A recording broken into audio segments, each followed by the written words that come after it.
Il faut que d'abord, nous fassions l'effort de nous connaître nous-mêmes. Il y a un travail que personne ne fera à notre place. C'est nous apprendre notre histoire. C'est nous écrire notre histoire. Tous ceux qui nous écrivent notre histoire, ils l'écrivent en fonction de leurs propres intérêts. Pour faire valoir leurs propres intérêts et pour nous soumettre à eux. Et pour créer entre eux et nous des rapports de sympathie qui, en fin de compte, masquent ce qu'ils ont fait pour ne mettre en avant que l'aspect le plus positif. Nous avons besoin de gens qui prennent en main notre destin. Et pour le prendre en main, il faut nécessairement que nous disposions des outils nécessaires à cette fin. Donc il faut que nous organisions des recherches systématiques pour toutes les personnes emblématiques, toutes les figures importantes, dont le comportement, dont les gestes, dont les actes ont été déterminants dans le progrès économique, social et culturel de notre pays. Et que nous les fassions connaître, aimer, discuter, découvrir. Nous les documentions dans des conditions telles que chacun de nos enfants, dès l'école maternelle, commence à savoir qui est Thierno Souleymane Baal, savoir qu'il a existé un Thierno Souleymane Baal, savoir que le Fouta a été une terre pionnière, un prélude qui a ouvert la voie, un précurseur qui a ouvert la voie, n'est-ce pas? Savoir que d'autres expériences ont été tentées ici ou là.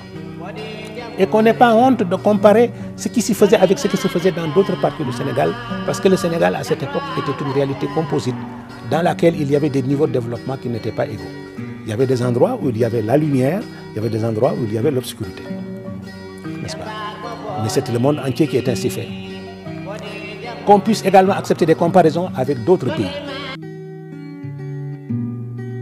Le leader de la révolution du Fouta-Toro est né vers 1720.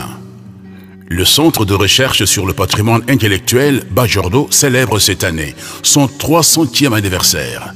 À cette occasion, le centre s'honore d'offrir à la nation sénégalaise comme cadeau d'anniversaire Alloual Thierno Souleymane Baal. Il s'agit de ce monument que vous voyez. Il est conçu et commandité par le Centre de recherche Bajordo. Cette œuvre est réalisée par l'artiste sculpteur Omar Pouy en 7 mois 20 jours du 2 janvier au 20 août 2020.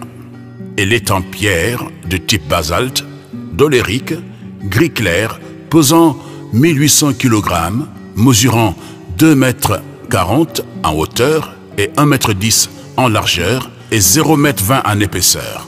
Les recommandations de Thierno Souleymane Baal y sont gravées en langue arabe et français pour les générations futures. Les recommandations de Thierno Souleymane Baal. Leader de la révolution du Fouta-Toro 1760-1776, fondateur de l'Almamia 1776-1890, Thierno Souleymane Baal encourageait et parlait à son armée en ces termes. La victoire est dans la persévérance. Je ne sais pas si je sortirai de cette guerre vivant.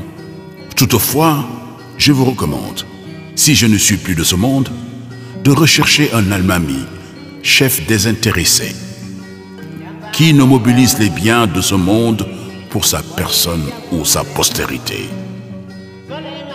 Si vous le voyez s'enrichir, démettez-le et confisquez les biens qu'il a acquis. S'il refuse la démission, combattez-le et bannissez-le afin que le pouvoir ne soit pas une dynastie tyrannique. Remplacez-le par un homme compétent, quelle que soit sa lignée. Ne laissez aucune tribu conserver le pouvoir afin qu'elle ne le revendique pas comme un héritage. N'intronisez qu'un méritant. Ne tuez ni enfant ni vieillard. Ne dénudez aucune femme. Cela est pire que de la tuer.